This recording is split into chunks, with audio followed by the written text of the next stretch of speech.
What's up, everyone, and welcome back to the channel. Man, if you're a One Piece fan, this week's episode was something else. It was one of those episodes where you're glued to the screen, heart racing, because there's just so much happening all at once.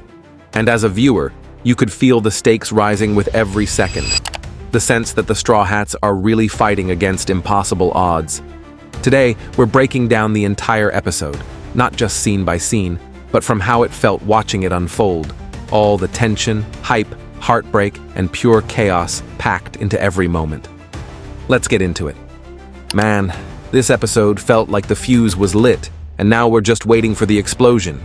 So much happened, and yet, the real fight hasn't even started yet. Let's start with Kuma. What a tragic, powerful presence. The way he tore through Mary Geoise without a word, like a ghost of rage and pain. It hit hard.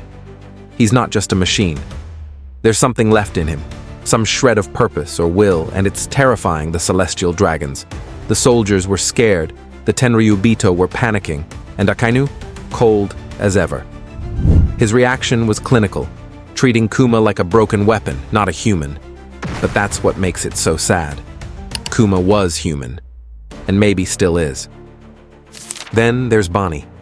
She's got the emotional weight, the revenge, the personal stake, but she keeps getting shut down. Seeing her thrown into the barrier by Kizaru felt brutal. She should be one of the central players here, not sidelined. And the fact that she's being told her father's conscience is gone? That's devastating. You can feel her desperation, but she needs a moment where she fights back and wins. Luffy versus Kizaru is where things really got wild. Gear 5 continues to be one of the best power-ups in anime. Not just because it's strong, but because it's fun. It messes with reality, it catches enemies off guard, and it reflects Luffy's personality in such a pure way. Kizaru, on the other hand, is like the perfect contrast. Calm, efficient, emotionless. You can tell he's not going all out yet, but Luffy's presence is pushing him to the edge. That moment where Luffy comes back from getting blasted, all goofy and smiling, then snatches Kizaru out of nowhere. Absolutely legendary. Still, you can't help but wonder, where's the rest of the crew? Zoro, Sanji, Jinbei, even Robin. They're all out there, but feel kind of disconnected. This isn't a small skirmish, it's Egghead Island. The stakes are enormous. The world government is making moves, and the 𝐽𝐻 are right around the corner. You expect more of the Straw Hats to get involved soon, especially Zoro versus Lucci, which is just waiting to explode. Vegapunk and the satellites are cracking. York's betrayal, the Vega Force getting destroyed, Kizaru invading the lab, it's all collapsing fast. And the fact that the ancient robot just started reacting? That's no coincidence. There's something huge tied to that thing, possibly Joy Boy, and the fact that it woke up the moment Gear 5 returned? That's foreshadowing something massive. Looking ahead, it feels like we're heading toward a major event. Marineford level, no question. Kuma's story, Bonnie's rage, Vegapunk's secrets, Luffy's awakening. It's all crashing together. And you know, once the 𝐽𝐻 arrive, things will spiral out of control. This isn't just about Egghead anymore. It's about the truth the world isn't ready for. So yeah, this episode was thrilling. It built tension, pushed characters to the edge, and reminded us that the real war is just starting. If you're not hyped now, you're not watching closely enough. Right from the start, the episode throws us into pure madness. We're in Mary Geoise, and the place is in complete chaos. Explosions are going off, soldiers are panicking and screaming about the invincible slave being back, and you just know immediately they're talking about Kuma. From a viewer's perspective, it felt insane seeing that poor guy chained up and still managing to fight back against the entire army. One of those arrogant celestial dragons, Saint Charlos-type dudes, starts yelling to put Kuma down already. They fire cannonballs at him, and for a second, it feels like they finally got him. But Kuma's not going down that easy. He's way too strong for these guys, and watching him unleash that bear shockwave, knocking soldiers flying like they weighed nothing, was such a satisfying moment. Kuma might have been beaten and enslaved, but he still had that terrifying power. And just when it felt like he could actually break free, Akainu, the absolute worst, strolls in like he's bored and asks what's going on. From a viewer's view, you instantly know things are about to get even worse. Akainu doesn't waste any time. He's cruel, mocking the soldiers, stomping on one's head, complaining about not getting lobster for dinner like a spoiled royal. Meanwhile, Kuma's lying there, barely hanging on. Akainu's dialogue is brutal. He talks about Kuma like he's just a broken tool now, saying he should have already lost his personality. Then, without hesitation, he attacks Kuma with a hellhound lava punch that nearly takes his head off. The way Kuma bled after that hit was so painful to watch, a reminder that, no matter how much the government tried to turn him into a machine, he's still human, still fighting. But Kuma somehow manages to teleport away. And honestly, as a viewer, it felt like a miracle. Just pure adrenaline, seeing him escape at the last second. Then we jump to a burning island in the new world. Bonney's tied up, and there's Akainu again, mocking her, calling her a helpless little doll. You could feel Bonney's rage as she screamed that they'd pay for what they did to Kuma. And hearing Akainu coldly say that Kuma's conscience is gone forever hit hard. Bonney refuses to believe it, shouting that her dad would never abandon her. It was just heartbreaking.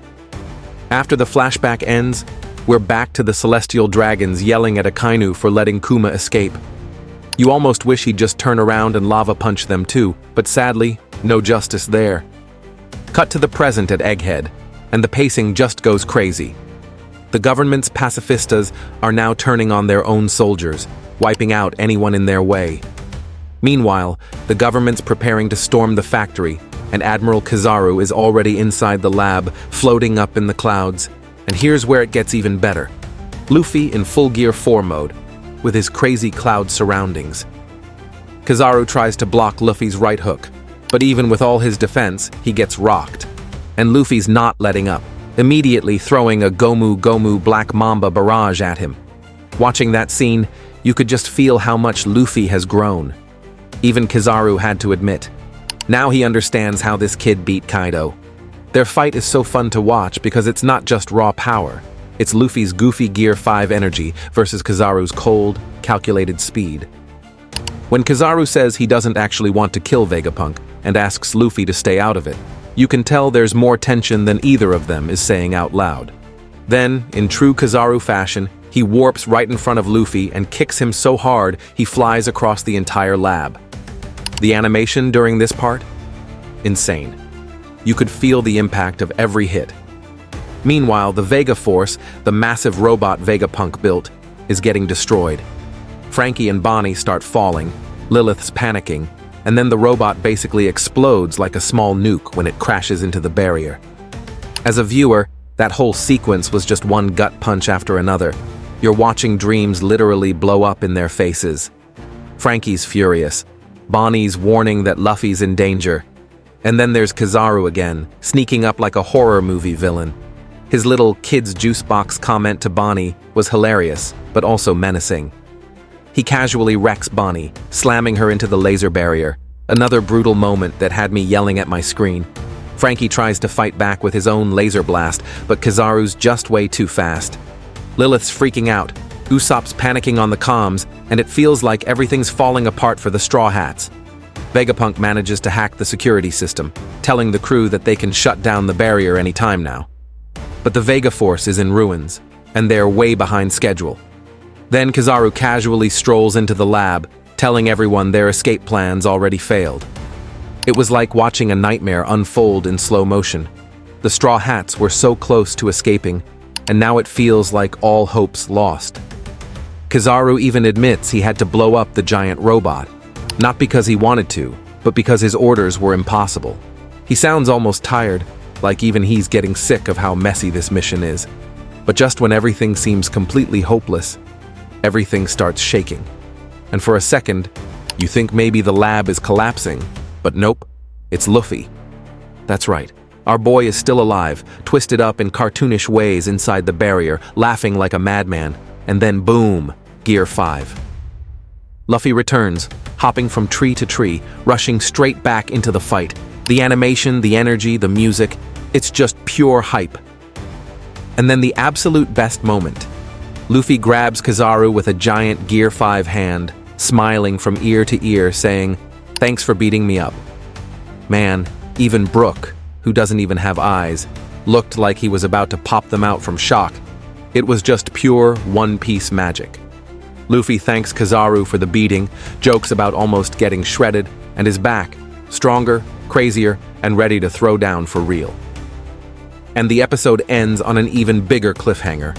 The giant ancient robot, the MTH, starts waking up after 200 years of sleep, setting up what's clearly going to be one of the biggest battles yet.